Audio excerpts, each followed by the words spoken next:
Devastating losses for Labour in England's local elections. It is a huge blow to the party's hopes after its humiliation in 2019, and it puts pressure on leader Sir Keir Starmer. We were set up to represent working people. We need to reconnect, rebuild that trust. That means learning the lessons of the results that are in so far. Wales and Scotland have also been voting for their national parliaments, and we'll have the latest as their results start to pour in.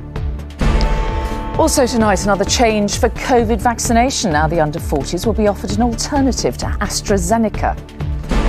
It's all go for Portugal and Gibraltar as the green list's revealed for summer holidays abroad. But it is bad news for football fans. No travel to the Champions League final as Turkey joins the red list. And sticking with it, the passionate Panini hunter and his decades-long pursuit of the perfect collection.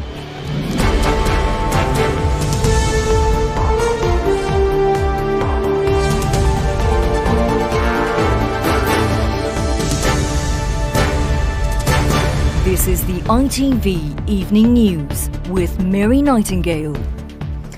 Good evening. The Labour Party is licking its wounds tonight after a punishing defeat in the key Hartlepool by-election and in council elections in England. It was the first big test for party leader Sir Keir Starmer, who admitted it was a bitter disappointment. A jubilant Boris Johnson, meanwhile, whose candidate seized Hartlepool with a huge majority, said it showed the Conservatives were delivering. And with many results still being counted, the Tories also appear to have made significant gains across England. We'll have the very latest from Scotland and Wales in a moment, but first our political editor, Robert Peston, looks at what's gone wrong for Labour. All pumped up, both the balloon Boris Johnson and the real thing, after the Tories' historic victory in the Hartlepool by-election and their gains in council votes all over England. It's a mandate for us to continue to deliver, for not just for the people of Hartlepool, not just for the people of the North East, but across the whole of the country. Sir Keir Starmer took Labour's helm after his party's 2019 general election flop, its worst since 1935. He hasn't stopped the rot. We have lost 4 general elections in a row. We've had bitterly disappointing results last night. This goes way beyond a reshuffle, goes way beyond personalities. It goes to the core issue of whether the Labour Party is talking to itself or talking to the country. Jill Mortimer is duly elected. Congratulations, Jill. It was just after 7 this morning when Hartlepool fell to the Conservatives, with their share of the vote rising almost a quarter and Labour's dropping 9%. Voters who backed the Brexit Party last time went for Boris Johnson's party. I'm immensely proud to be the first Conservative MP in Hartlepool for 57 years. Happy Tories in Northumberland, where they took control of the council. Sad Labour in Dudley, where the Conservatives took an extra 12 seats. And in Harlow, the Blues were cheering and Labour was miserable. We've lost too many caring and compassionate councillors who've worked so hard for their communities. But I'm afraid we've been overwhelmed by national events. Not so much disappointment from one of Labour's left-wing trade union paymasters as an I told you so. All of our people are telling us, well, what are we voting for? What does Labour stand for? And that's really the issue that Keir himself has to come to terms with. Is Len McCluskey right about why Keir Starmer didn't impress? We asked Midlands voters. He's like a piece of wood, I think. Cardboard cutout, he's awful. I just think them so far removed from the working class and the aspirations of the working class. Lost faith in local politicians, as well as the ones in the Westminster. Houchin, Ben, the Conservative Party candidate, 121,964. The re-elected Tory mayor with 3 times Labour's vote in a mayoral contest that Labour thought till recently it had a chance to win. Houchin knew who to thank. I think we need to acknowledge personally Boris Johnson, who's given me a lot of personal support. And this government has done a huge amount for Teesside. It absolutely needs to do more, Boris. So if you're listening, I'll be knocking on your door. The measure of the Tories' lead in Hartlepool and much of England. He's enjoying it, and although he'll know that in politics the end is always failure, his lead over Labour means that end is probably years away. Robert Peston, ITV News. And we are going to look in more detail at the results from the English council elections a little bit later. But before that, the SNP leader, Nicola Sturgeon, today hailed the election success of her party, saying it was on course for victory and to form another Scottish government. The latest results show that the SNP have 31 seats, the Conservatives 1, and the Lib Dems have 4. One of the SNP's wins comes at the expense of Labour, the other at the expense of the Tories. And our Scotland correspondent Peter Smith joins me now from Glasgow. Now, Peter, Nicola Sturgeon claiming, of course, victory tonight, but didn't mention a second independence vote so far. But winning an outright majority would change that, presumably. Well, it's whether she can get to that magic number of 65, and it's crucial in this election. There are 129 seats up for grabs, but in the lead up to this election, we've been identifying 9 key marginal seats, and if the SNP can win just 6 of those, then we can say that they would be on course for a majority. And so far, in the declarations this afternoon, they have won 2 out of 2 that have been declared, as you say there. So yes, things are looking bright for that SNP majority, and the significance of an SNP majority compared to them falling just short, because even if they do just fall just short, they would still be propped up by another pro-independence party like the Greens, and the Scottish Parliament would be in favour of having another referendum. But a majority of the SNP would absolutely strengthen Nicola Sturgeon's hand when she goes to Downing Street, knocking on the doors, asking Boris Johnson to have that second referendum. Because a majority here doesn't guarantee that Scotland gets a referendum. The legal precedent is that the permission has to be granted from Westminster, and then Scotland could hold the vote. So far, all the indications are that Boris Johnson is going to say no. But piling on the pressure, strengthening her hand with the majority is what it will take to change his mind. And if she gets that majority and he still says no, the indications are the Scottish Parliament could be still trying to hold the referendum and challenging the Prime Minister to stop them by taking it to the Supreme Court. So while in this election, with so much on the line, it's going to come down to just a few key marginal seats. The United Kingdom was not on the ballot paper, but after this election, the Union will be on the line. OK, Peter Smith in Glasgow, thank you. And in Wales, the Conservatives have had the first victory of the day from Labour. This is how the situation looks right now, with Labour down 1 with 12 seats. The Conservatives have 6. Plaid Cymru are on 3. So the latest results then from the council elections in England. The Conservatives, the biggest winner, with almost 900 councillors elected. That's up 130. Labour are down more than 150. Lib Dems are also slightly down. And the Greens are up. Now, those results mean the Conservatives have control of 23 councils, up 5. Labour 20, that's down 3, with 11 under no overall control so far. Let's move on now to today's other main stories. And adults under the age of 40 will be offered alternatives to the Oxford AstraZeneca vaccine over blood clot fears. There have been 242 cases of blood clots up to the end of April, and the risk is slightly higher, we're told, in younger age groups. Now, that came as clusters of the Indian variant were found in England, with surge testing introduced in some areas. And our science editor Tom Clark has more. At this clinic in East London, they've got someone booked to receive their AstraZeneca vaccine every 2.5 minutes. Right now, the vaccine is going to anyone over 40. But from now on, to help avoid the risk of rare blood clots associated with the jab, anyone younger than that will be offered an alternative. The balance of benefits and risks of the vaccine is very favourable for older age groups, but it is more finely balanced for younger people. Out of 28.5 million doses of the AstraZeneca vaccine given, there have been 242 blood clotting events, 49 of which have been fatal. But the risk increases in younger age groups, from about 1 in 100,000 for 40 to 49-year-olds to 1 in 60,000 for those 30 to 39. However, today's decision is not so much about the risk of the vaccine, but the decreasing risk of COVID overall, and the fact alternative jabs are available, meaning the change can be made without risking a surge in cases. Nicola Dean, who's 40, had her AstraZeneca vaccine on Saturday. Her husband Gareth, 39, would have been happy to have it too. For me, looking at what was happening in India at the same time, it just got rid of any concern. Yeah, I think if it delays things, it will be frustrating. But I mean, I'm keen to get it as soon as possible. Officials say they're confident the change won't affect the end of July target for all adults getting a first dose. And while low COVID rates gives us wiggle room, today's data on a doubling of cases of the India variant, predominantly in London and the northwest, is a reminder of why we can't be complacent. So those areas, we really do want people to be extra cautious. Now, what we have with this particular Indian variant at the moment is that we found yesterday at the technical group, the variant technical group, that the transmissibility was at least equal to what we've been calling the Kent variant. We don't yet know many other characteristics about it. Early signs are that the India variant will be more susceptible to our vaccines than other concerning variants like the South Africa strain. All the more reason to keep the vaccine rollout on track. Tom Clark, ITV News.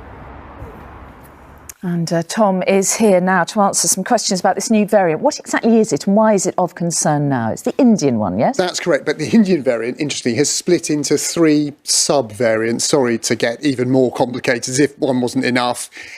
Surge testing has just been announced for one of them in Ruislip in North London because it's showing, as you heard from Jenny Harries, that it seems to be as transmissible, possibly more, possibly slightly less, as the Kent variant. And that is the most transmissible form of COVID that we know.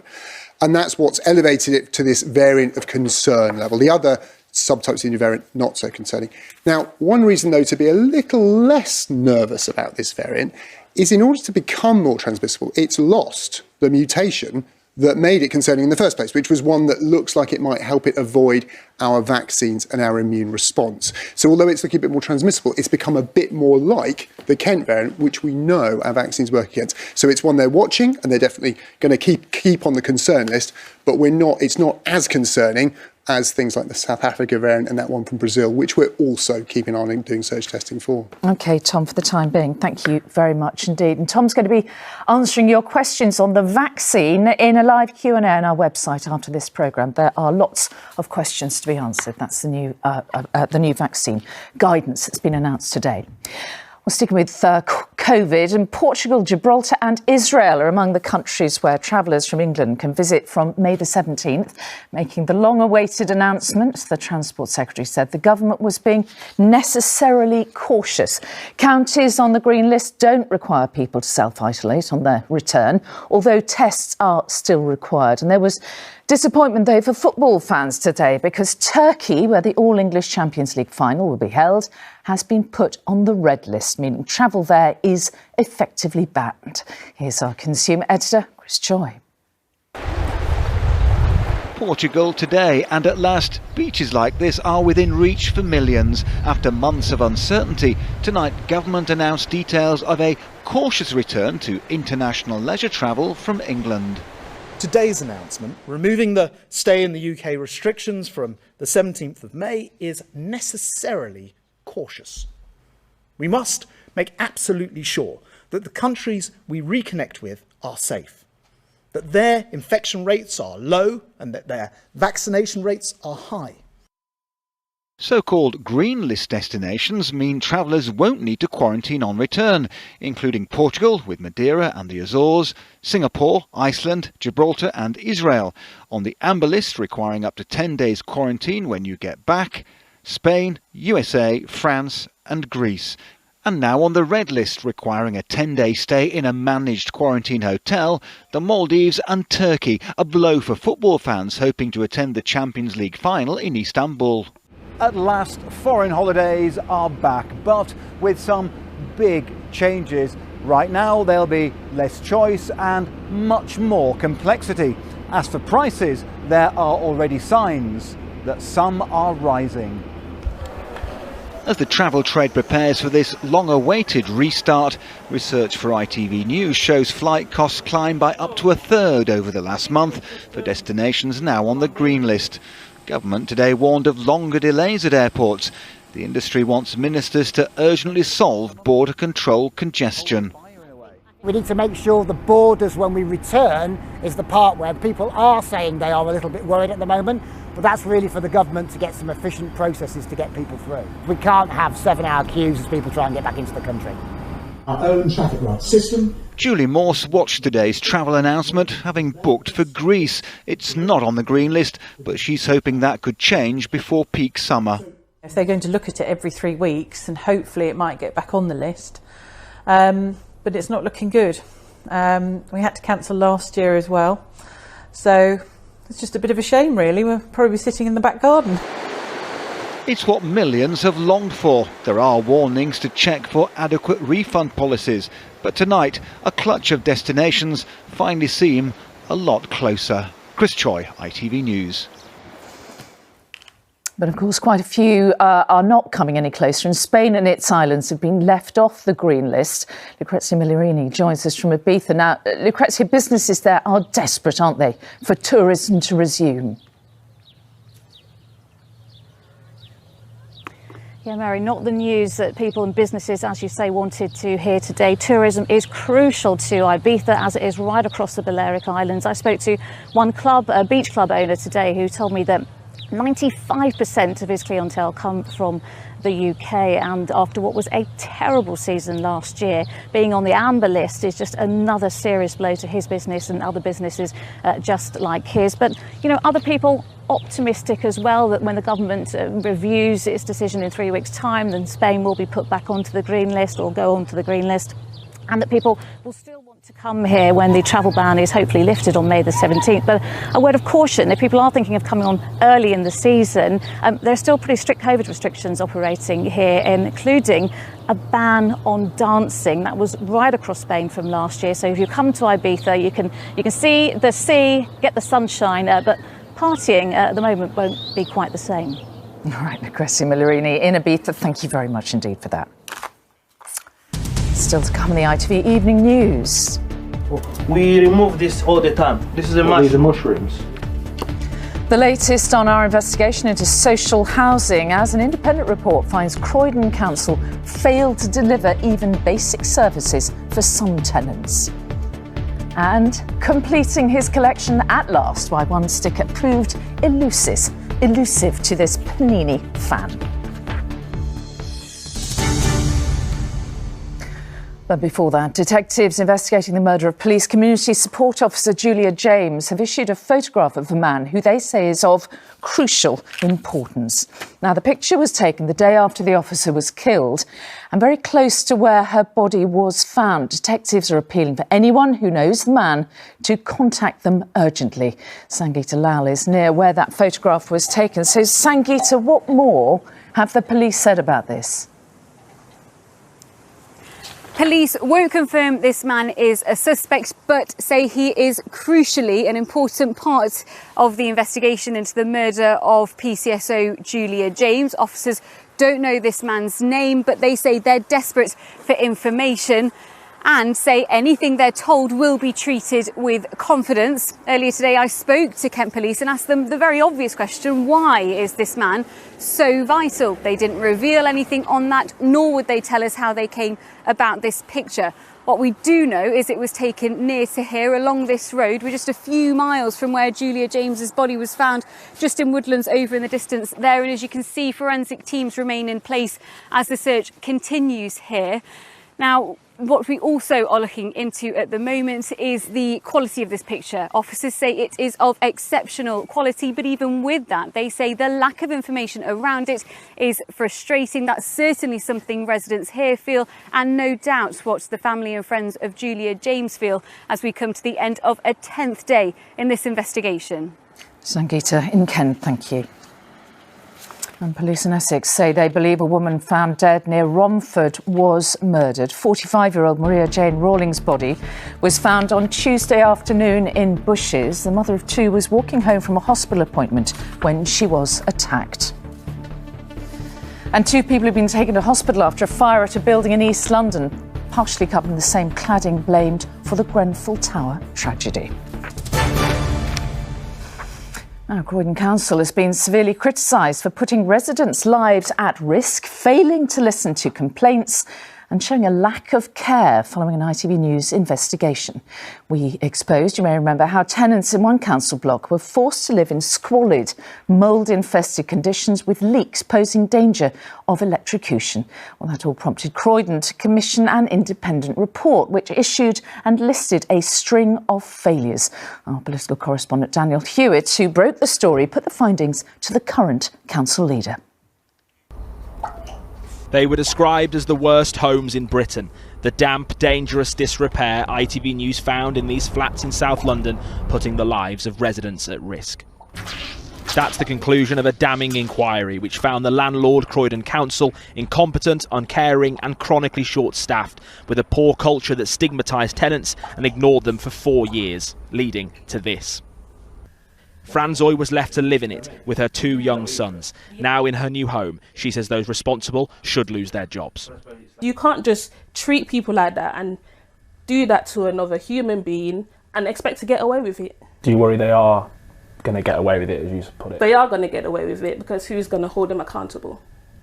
Today, Croydon Council accepted the findings of the report in full. Clearly what happened, which the investigators have observed for us, was unacceptable. And it's shocking that our council residents came to you to present those cases to us rather than coming to us. That shows the change we've got. They did come to you. Indeed. Time and time again. Absolutely. And that's what I want to change. We've seen no sign of anyone being sacked, anyone losing their jobs. The fact is no one's taking responsibility in your council for what's happened here. I don't accept that at all. As council leader, I have commissioned this report. We have a clear action plan about how we're going to respond to all of those recommendations. The mushroom comes from it. What, in the wall? But it's still happening in Croydon today. Constant leaks in Riziki's kitchen have caused this. We remove this all the time. This is a mushroom. These are mushrooms. Riziki lives here with his wife and children opposite Franzoy's former block and has complained to the council about water damage and damp for 2 years. We pay for this. I told them, I pay. Shh. Can you help? We need the help. Croydon Council say the necessary repairs have now been booked in here, but admitted they still don't know how many others are living in conditions like this. Daniel Hewitt, ITV News, Croydon. And finally, when football-loving dad Simon Livermore completed his sticker collection after years of trying, he thought his goal had been reached. The 45-year-old had been amassing Panini World Cup and Euros albums since 1974, but there was one sticker that had eluded the Brighton and Hove Albion fan, and it wasn't in any of the albums. He told Dan Rivers about the most special one yet. They've been a niche part of the culture of the beautiful game for decades, but lockdown has now kicked up interest in Panini football stickers. For Simon Livermore, it's given him time to finally complete his childhood collection of 23,000 stickers across 40 albums. It's probably cost more to do than someone would pay for. I hate to say because the girlfriend gets upset when I start talking prices, but it's probably cost 7,000-8,000 maybe to do, probably more, I don't know. The sticker market has become so hot, Europe's first sticker shop has opened in Brighton, where you can pay absurd prices for the very rarest, each a little slice of social history. They're miniature time capsules. You see when people come in the shop, they spot one thing and it's just a player and it just brings back a whole host of memories from childhood. This super rare set of 1970 World Cup Mexico stickers is the only one Simon doesn't have. It's the pinnacle of Panini collectors throughout the world. But Simon has one sticker that is literally unique, a special one-off awarded to him by Panini. I have probably the rarest sticker of any one in the world. It is the Simon Livermore Euro 2020 sticker. And you need a pretty big album for that one. A massive album for this. I think we're going to put it up above the bed. I think it will look nice there. Dan Rivers, ITV News, Brighton. And what will the girlfriend think about that? And that's it for now. Tom's live in Edinburgh later at 10. But from me and all the team, bye-bye.